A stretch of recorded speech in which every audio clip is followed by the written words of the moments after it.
Hoy estamos viernes 2 de agosto, día además en el que se recuerda una fecha histórica, aquella revuelta que concluyó en masacre acá en la ciudad de Quito por allá por 1810, ¿no? Una fecha histórica, sí, pero digamos que marcó también un hito por lo violenta que fue, ¿no? Entre 200 y 300 rebeldes que fueron asesinados para la época, según las estimaciones de los libros de historia. Esas entre 200 y 300 personas correspondían al 1% de la población del territorio de Quito de aquella época, ¿no? Entonces por eso fue en realidad casi un genocidio, ¿no? Y que significó también uno de los momentos cumbres para finalmente obtener la libertad años más adelante y la independencia, por supuesto. Así que fechas que debemos recordarlas. Hoy me imagino que el Museo Mena Camaño, que está junto al Palacio de Carondelet, el museo conocido como el de Cera, va a estar abarrotado, ¿no? Y ojalá sea así. Los chicos están en vacaciones, sin embargo creo que es una gran oportunidad para que puedan ir y aprender más todavía de la historia de nuestro país, de nuestra ciudad, de nuestra identidad, y mejor hacerlo todavía en vacaciones, ¿no? Así que aprovechen y háganlo. Visiten el Museo de Cera hoy 2 de agosto. Ojalá esté sin vallas, ¿no? ojalá haya acceso al museo. Bueno, un fuerte abrazo para todas y todos los amigos que ya están conectados con nosotros.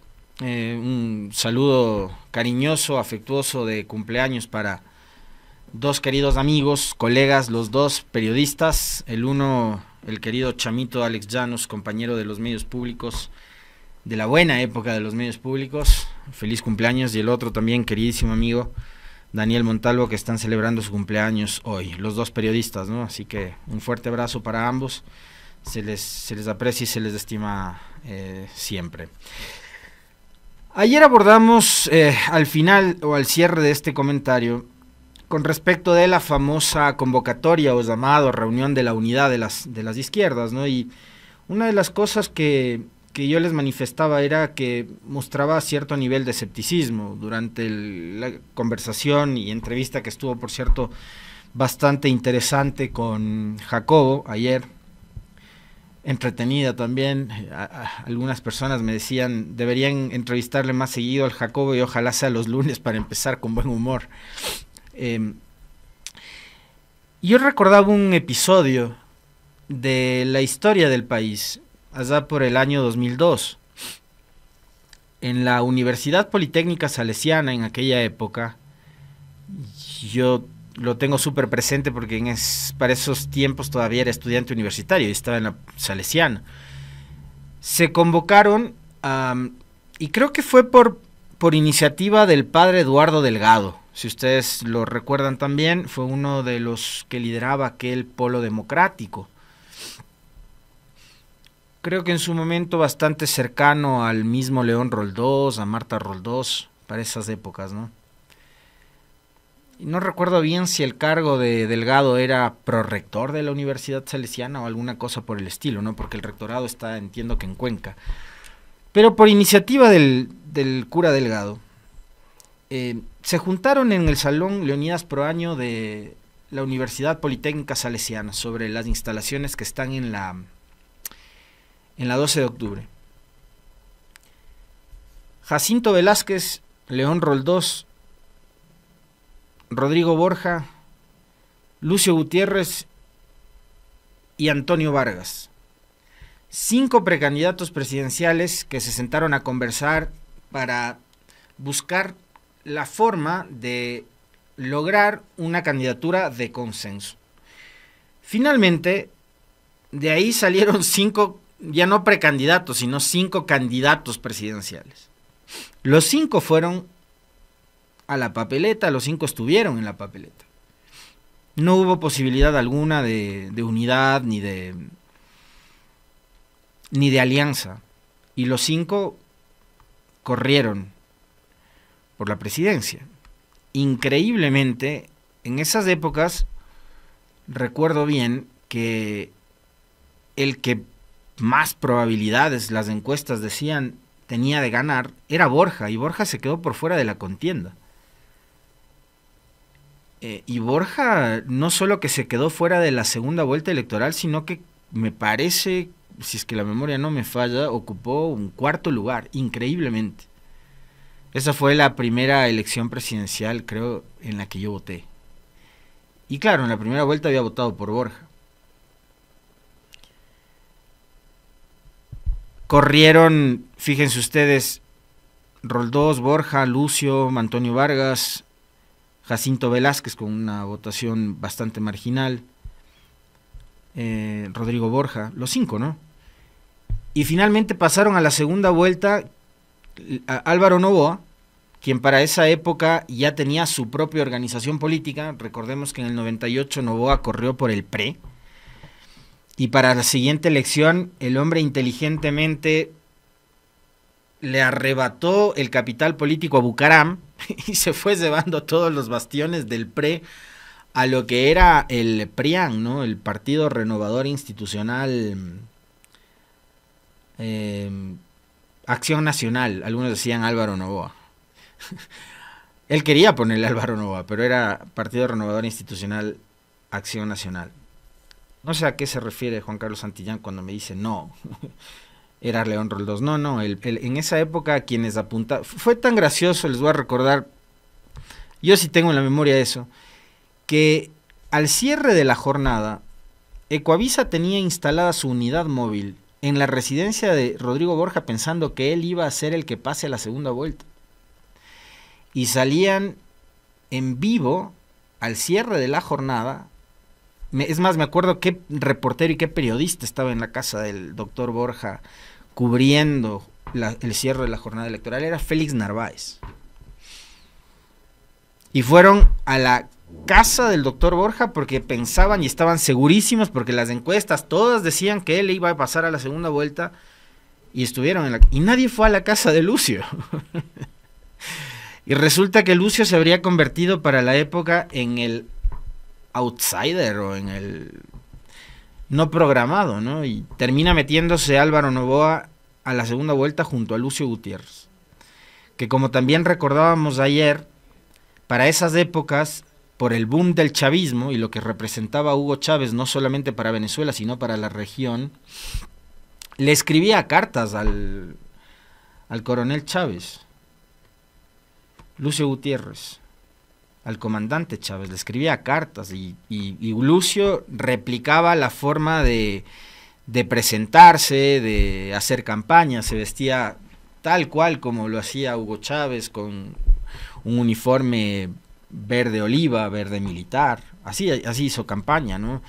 Lucio Gutiérrez en esa época, y buena parte de quienes le acompañaban en sus recorridos y en la etapa de la campaña replicaban lo mismo, porque muchos también eran compañeros de uniforme y militares retirados que habían formado parte de aquella sonada del 21 de enero del año 2000,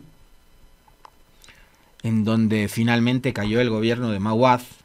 Y creo que hay que reconocer también de que en esa etapa Gutiérrez se había convertido en una figura política interesante, por lo menos, ¿no? O sea, él junto a líderes indígenas y sociales, entre otros, habían logrado tomarse el Congreso y cercar al gobierno de Mahuad, un gobierno que, como bien el propio Mahuad dijo, era un gobierno derrocado, ¿no? Si ustedes revisan las imágenes de aquellas épocas, se van a encontrar con que Villavicencio fue parte de los personajes alrededor del golpe de Estado contra Mahuad, contra un gobierno de la democracia cristiana. Después terminó Villavicencio siendo parte de la estructura política que apoyó un gobierno demócrata cristiano, como lo fue el de Guillermo Lasso. Esas cosas que tiene la política de nuestro país, ¿no? Pero si ustedes revisan las imágenes en donde está Antonio Vargas, Lucio Gutiérrez, Fausto Cobo, Miguel Yuco, entre algunos otros personajes, le van a encontrar a Fernando Villavicencio con una huipala y levantando también ahí la bandera de Pachacutic en la toma del Congreso, año 2000. Y claro, hubo gente que compró el discurso de Gutiérrez y votó por él, y claro, Gutiérrez ya en el ejercicio del poder dio mensajes a través de la designación de algunos de sus ministros en el gabinete, que parecía que en efecto iba a gobernar con y para los sectores populares y con y para la izquierda. Por eso puso a Nina Pacari como canciller de la República, por ejemplo, una lideresa indígena muy importante y connotada, Nina Pacari, ¿no? Y puso a Edgar Ich como ministro de Ambiente del MPD de aquella época. Después ya todos sabemos cuál fue el final que tuvo el gobierno de Gutiérrez y qué fue lo que pasó en el transcurso de aquel régimen, ¿no? Finalmente Gutiérrez no era un hombre de izquierda, no es menos ahora un hombre de izquierda, pero ganó con aquel discurso, enfrentándose además al hombre más rico del país, Álvaro Noboa, a la fortuna más grande del país, a la billetera más grande del país, con las formas que tenía Noboa de hacer campaña. Ustedes recordarán este señor que siempre le acompañaba a Noboa, un hombre corpulento, afroecuatoriano él, que en los mítines, en las concentraciones, sacaba del bolsillo fajos de dinero que regalaban a la gente, así como regalaban sacos de harina o de avena, obviamente, colchones, ¿no? Recordábamos las imágenes de Noboa cargando colchones, yendo a entregar a las personas, ¿no? Cuando hacían las concentraciones. Y ahí había un hecho en particular, ya que estamos haciendo esos repasos de la historia política del país, que después fue lo que originó que en leyes y normas como el Código de la Democracia, por ejemplo, se establezcan los cupos para publicidad y pauta publicitaria, sobre todo en medios de comunicación, televisión, radio, vallas publicitarias y demás, por lo abusiva que era la forma de hacer campaña del señor Noboa. Hubo medios de comunicación, recuerdo uno claramente, y no sé, no me voy a arriesgar a dar el nombre del otro porque capaz que estoy cometiendo alguna imprecisión, pero sí recuerdo que hubo un medio de comunicación en especial, Canal 1 era, que instalaba las microondas en los eventos de campaña de Noboa y hacía transmisión en vivo. ¿Saben lo que cuesta transmitir en vivo en televisión? ¿Y a qué hora además, no? Los cierres de campaña provocaban que se interrumpa la transmisión de los noticieros estelares, los noticieros de las 19, 20 horas, el horario prime time en televisión. Y se transmitía todo el evento de las campañas de Noboa. Entonces no solo era el discurso, la entrega del dinero, la entrega de los colchones, era verle a Noboa con la Biblia arrodillado en la tarima, rezándole a Dios y diciendo que él era el enviado, en fin. Y hubo medios de comunicación, canales de televisión nacional, que obviamente cobraban como parte de la pauta publicitaria cuando los candidatos podían pagar lo que les daba la gana, o sea, prácticamente compraban la programación de los canales para que les transmitan, pero como que si fuera un partido de fútbol,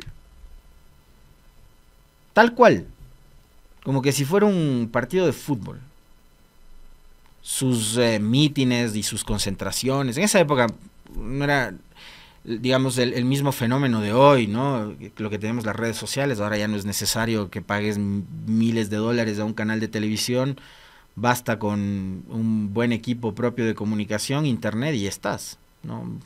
Facebook Live, TikTok Live, Instagram Live y todo live y está.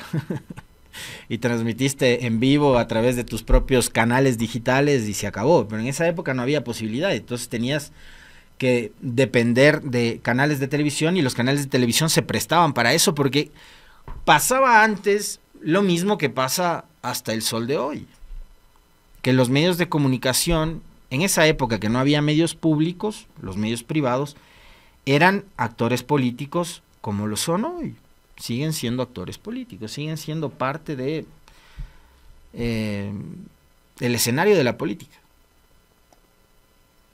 Entonces de eso pasaba y después, claro, los legisladores se replantearon y se plantearon la posibilidad de establecer ciertas normas y regulaciones para que las campañas políticas no se presten, primero, digamos, para el show, ¿no? Y después que no sean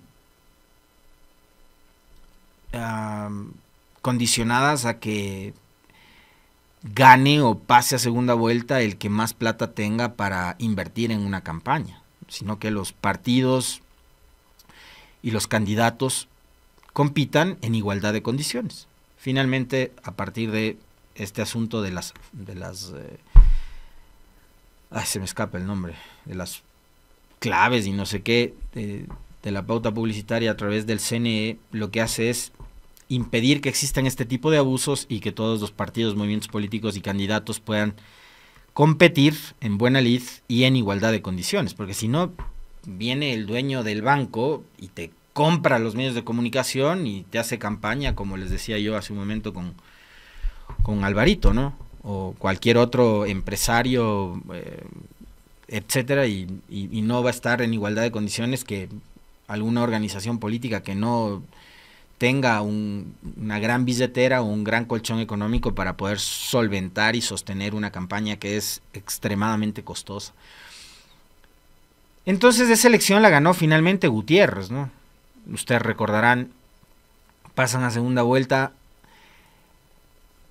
Noboa con Lucio y Lucio le gana la elección a Noboa. Y Lucio era uno de los que se sentó en aquella mesa de las famosas izquierdas o de la centroizquierda convocada por el padre Delgado para buscar un candidato de unidad.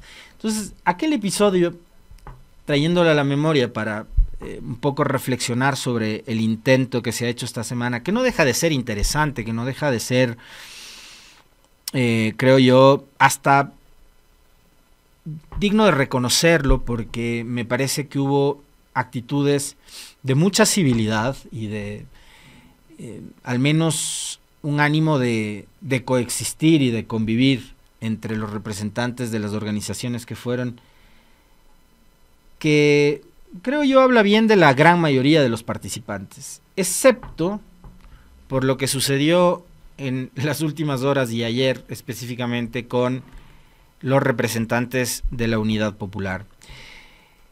Les contaba yo a través del Twitter que me había encontrado del querido amigo Yura Serrano, que él advertía justamente una de las posturas más desatinadas o desubicadas, justamente la de Natasha Rojas, representante de la Unidad Popular, ¿no? Que ella prácticamente en el discurso condicionaba el hecho de que quienes ya gobernaron ya no podrían gobernar ahora, ¿no? Entonces, así como además, quienes fueron los únicos de izquierda que gobernaron son los de la Revolución Ciudadana. Entonces, como ustedes ya fueron gobierno, esta vez ya no pueden competir, ¿no? Se quedan afuera. Me ponen, eso sí, su 30% de voto duro, pero los candidatos los pongo yo. O sea, una cosa absolutamente delirante, ¿no? Fuera de toda lógica, descabellada, una tontería, siendo más claros, ¿no? Una absoluta tontería. Y fueron inmediatamente ellos, ¿no?, los señores de la Unidad Popular, quienes salieron a generar las primeras escaramuzas y ser los primeros que torpedeen este intento de unidad. Ahora bien, creo que, y por la forma de operar siempre, con su participación en la reunión de las izquierdas, más todos los medios de derechas, para los cuales el discurso que han implementado los señores de la Unidad Popular ahora mismo son súper utilitarios, les han abierto las puertas y les permitirán decir lo que se les cante, como por ejemplo que ayer en la posta el señor Jorge Escala diga que la justicia ha determinado que la Revolución Ciudadana es una banda delincuencial. Yo no sé si los señores de la Revolución Ciudadana con esa declaración se van a quedar cruzados de brazo y casados, o van a hacer algo más como para decirle al señor Escala, mire caballero, la democracia no funciona así, ¿no? Y creo que para empezar a hablar de democracia hay que empezar a respetarnos un poquito más.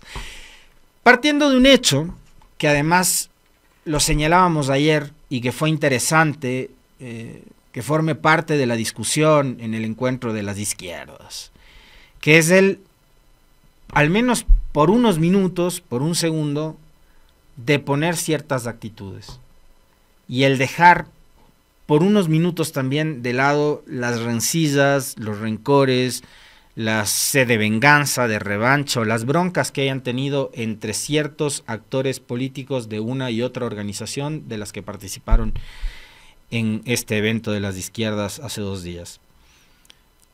Actitud bastante democrática la de la gran mayoría de los participantes, excepto, una vez más, lo que ha sucedido en las últimas horas con los señores de la Unidad Popular, que han salido a decir unidad con el pueblo sí, con el correísmo no. Entonces, este movimiento político que en las últimas elecciones seccionales no ha metido ni un concejal, acá en Quito, por ejemplo, ¿con qué, digamos, posibilidad va a entrar a competir? Estarán en la papeleta, seguramente, será de satisfacción de quienes estén ahí como candidatos el participar y haber estado en la papeleta. No sé si la van a enmarcar a la papeleta, la van a poner como póster o como cuadro en la sala de su casa y está, participaste, fuiste candidato presidencial, no lo sé. Ojalá y metan un asambleísta. Pero así, con ese tipo de actitudes, lo único que, digamos, de alguna manera demuestran es que terminan siendo también bastante utilitarios a los intereses de quienes han venido gobernando durante los últimos 7 años. Pueden tener muchas disputas y discrepancias con la Revolución Ciudadana y con el mismo Rafael Correa. Sí, como el mismo Rafael Correa también tiene una infinidad de diferencias que podrían ser incluso catalogadas como irreconciliables con los señores del MPD, por supuesto. Pero creo que hay que también ser bastante conscientes de en qué condiciones están unos y otros y saber cuáles son las posibilidades de alcanzar el poder de unos y otros, ¿no? Por un lado. Pero por otro, y creo que lo más importante alrededor y en torno a este debate es si es que, lo que les decía ayer. Fíjense que finalmente termina siendo nuevamente las posturas individuales, corporativas, a ratos, pero bastante egoístas de unos y otros sectores. Unidad sí, pero contigo no. Cuando Correa emitió el tuit, aquel que ha generado tanta polémica antes de la reunión en la Casa de la Cultura, y mucha gente salió a criticar a Correa, diciendo, ahí está, el primero que intenta torpedear la unidad, que no sé qué, es Correa. Pero ayer, después de ver las actitudes de la gente de la Unidad Popular, la alerta que emitía Correa con respecto de que hay gente con la que sí se debería conversar y con gente que no, cobra sentido, y tiene mucho sentido. Cuando empiezan a exacerbarse esos ánimos de querer boicotear o de querer torpedear cualquier intento de unidad. Y yo me pregunto, y les pregunto además a los señores de la Unidad Popular, que han dicho unidad con el pueblo sí, con el correísmo no.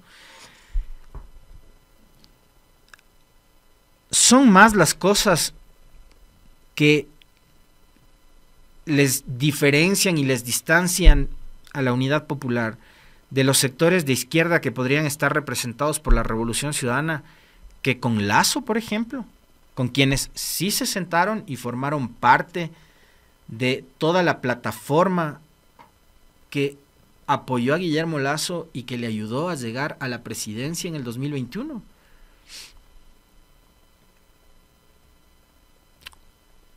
O ya nos olvidamos de eso. Cuando aparecía Mary Zamora, el mismo Giovanni Atarihuana, la señora Natasha Rojas, todos personajes a los que por supuesto yo desde el plano personal les guardo mucho respeto, como a ustedes y a todo el mundo. Yo no tengo ningún afán ni interés de querer pelearme con ellos ni nada por el estilo, ¿no? Pero sí creo que hay que tener presente en la memoria ciertas cosas, y para poder profundizar incluso en los análisis de estos temas, creo que vale muchísimo la pena recordar y hacer un poquito de memoria. Entonces yo me pregunto, y les pregunto a ustedes y a la gente de la Unidad Popular que ha dicho con el correísmo no, entonces hay más cosas que les terminan uniendo con procesos políticos de derechas como el de Guillermo Lasso, porque con Guillermo Lasso creo que nunca le hicieron el feo, no les dio asco, estuvieron en las fotos, estuvieron en las concentraciones, en los hoteles, etcétera, y estuvieron ahí posando y demás, y se sentaron y se reunieron y todo bonito. Y Lasso fue presidente, y todos sabemos cuál fue el desenlace que tuvo el gobierno de Lasso. Entonces la pregunta es, ¿a los señores de la Unidad Popular les unen más cosas con la derecha con la que representa Guillermo Lasso que con la izquierda que representa la Revolución Ciudadana? A mí me parece que es una pregunta súper legítima. Y esto no porque sea la Revolución Ciudadana, sino porque son las condiciones que están dadas. Porque además atrás está también Centro Democrático, Pachacuti, el Partido Socialista. Seguramente el Partido Socialista va a seguir en la suya y va a ir por la candidatura de Pedro Granja. No me cabe duda.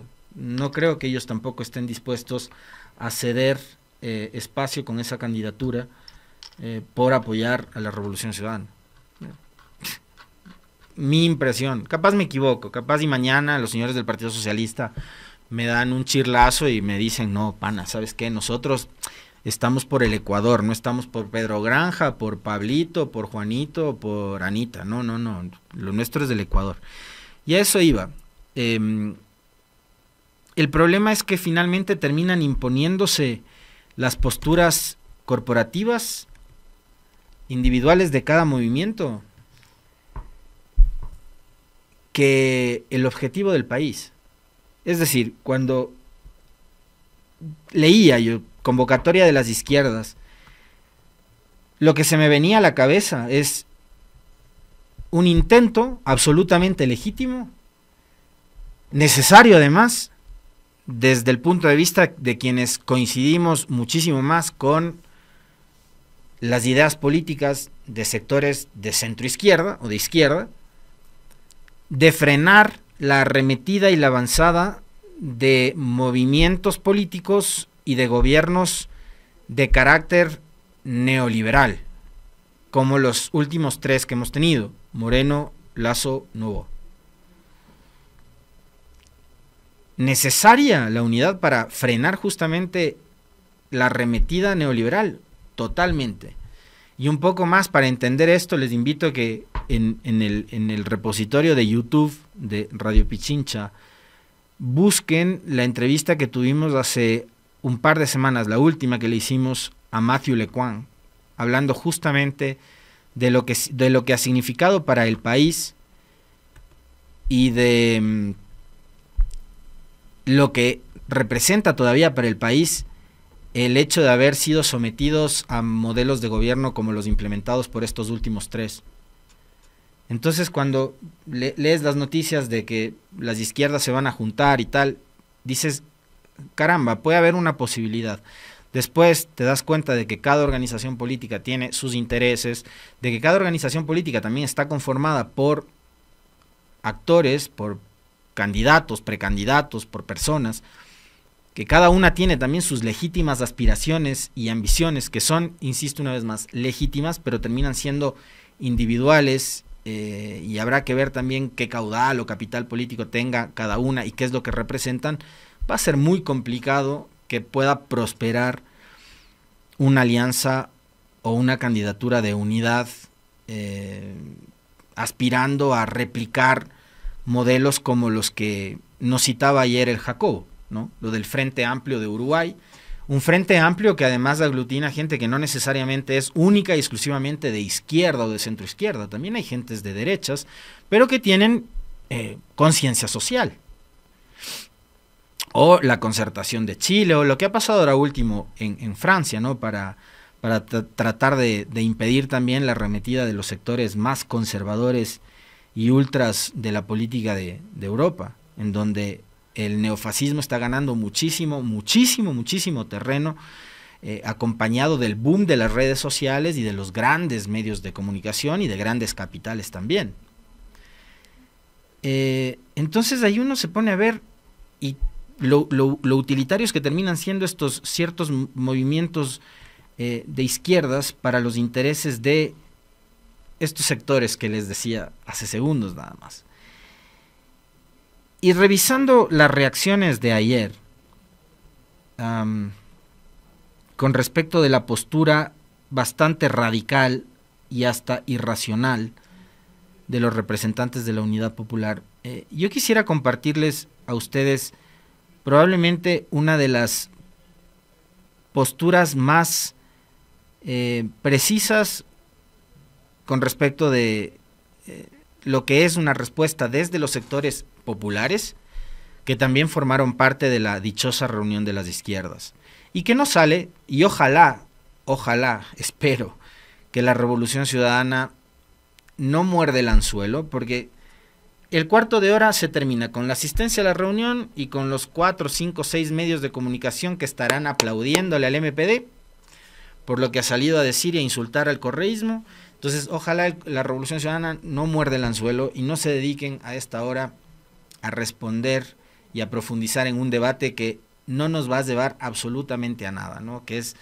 ahora la discusión del correísmo y el anticorreísmo de extrema izquierda, que es tan anti como el anticorreísmo de extrema derecha. O sea, me parece que les diferencia en lo absoluto a los señores de la Unidad Popular de lo que podría pensar alguien como María Paula Romo, ¿no? Que con tal de evitar que el correísmo llegue al poder, a mí no se me hace nada descabellado ni loco en algún momento verles sentados juntos, como cuando le apoyaron a Guillermo Lasso. Lenin Zarzosa, uno de los abogados de la CONAIE, abogado de Leonidas Diza también, decía ayer a través de su cuenta de X: una vergüenza. Acudieron al diálogo con el objetivo de sabotear, lo de siempre, dice Zarzosa. No son actores legítimos para llamar a una unidad. Su historia de acuerdos con todo gobierno de derecha no lo borran con discursos radicales. Su sectarismo y oportunismo los condena históricamente a sobrevivir con dádivas del poder. No son una opción para el Ecuador. Son 3 líneas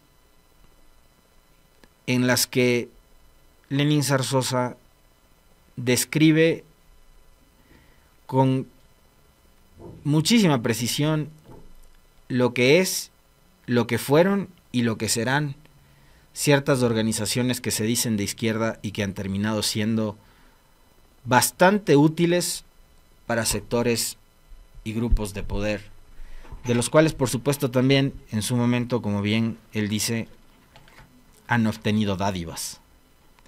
Pero está claro que a la dichosa reunión de las izquierdas hubo gente que a lo que fue es a torpedear, que a lo que fue es a sabotear,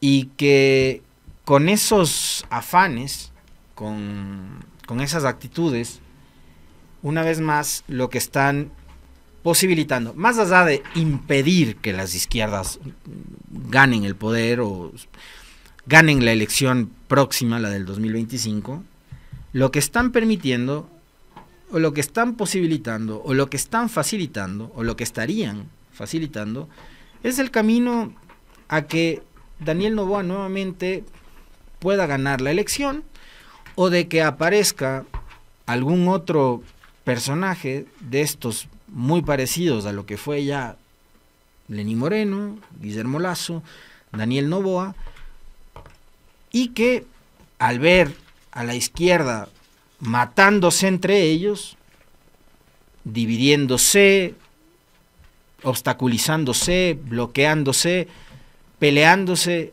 permanentemente entre ellos, pues la derecha tenga el camino mucho más fácil, ¿no?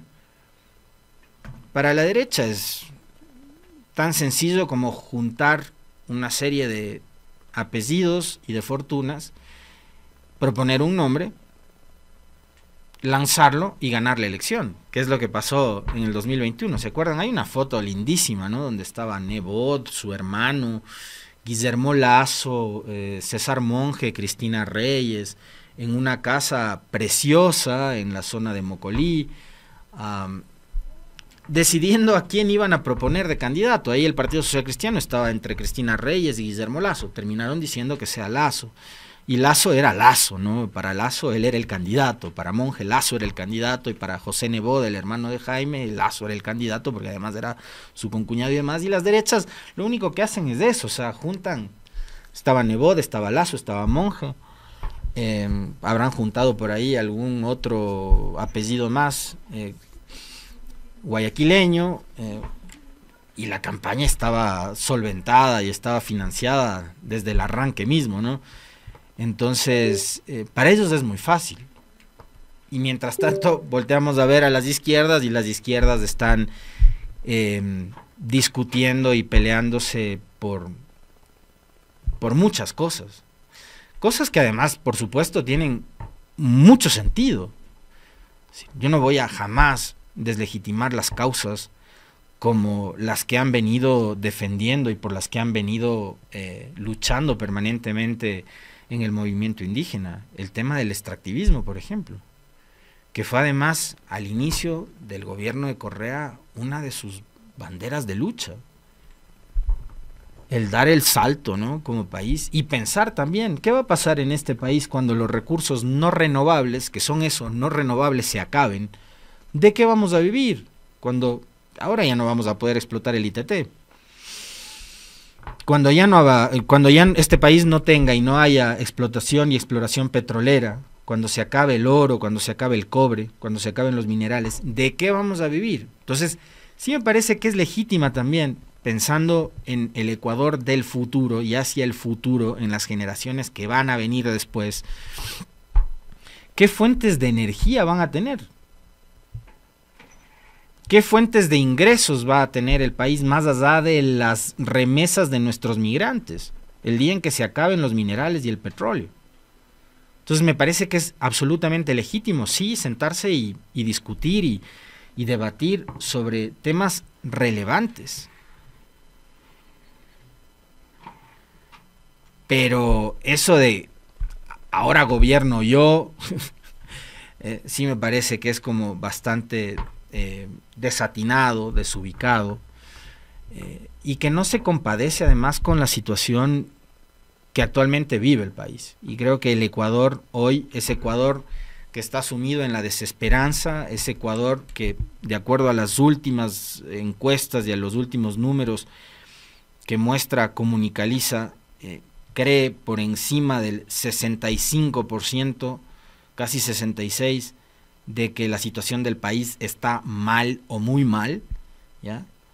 Ese país parecería que no existe tampoco para estas organizaciones políticas que están pensando única y exclusivamente en que su cara y su nombre aparezcan en la papeleta. Y pensando en que hay que ganar y llegar al poder por llegar, sin sentarse previamente a conversar sobre qué tipo de plan país, plan nación le vamos a proponer a los 13 millones de electores que tiene el Ecuador y a los 18 millones de habitantes para salir de esta debacle a la que nos han conducido los últimos 3 gobiernos. Una situación catastrófica en la que apenas 3 de cada 10 ecuatorianos tienen empleo. Tenemos la suerte de tener empleo. 3 de cada 10, apenas. Hoy el Ecuador convertido además en uno de los países más inseguros del planeta, con niveles de muertes violentas por encima de las 44 por cada 100.000 habitantes, con ciudades como Durán o como San Borondón o como Guayaquil, que figuran entre las ciudades más violentas del mundo. Sobre eso es lo que deberían estar discutiendo y no sobre quítate tú que ahora me toca a mí, porque tú ya gobernaste, entonces ahora voy yo. Que lo único que tengo es un registro electoral, tengo un número en la papeleta, pero no tengo nada más. ¿Qué más tengo para ofrecer? Yo no tengo nada, pero quiero ser yo porque soy yo. Porque tú ya fuiste. Y la discusión no está ahí, la discusión está en esto que les acabo de decir, en la desesperanza que hay en un país en donde la gente prefiere irse o morirse, porque no tiene expectativas de vida. Los jóvenes no encuentran oportunidades en este país. Este país no les está dando oportunidad a los jóvenes. A nadie le está dando oportunidad a este país. Pero no, los señoritos están pensando en que tienen que ser ellos por el hecho de que son ellos. Y así será mientras en el resto de los días que vienen, pues, los medios de comunicación les sacarán provecho a esa disputa estéril provocada por un sector chiquitito de los tantos que hay que forman parte de las dichosas izquierdas.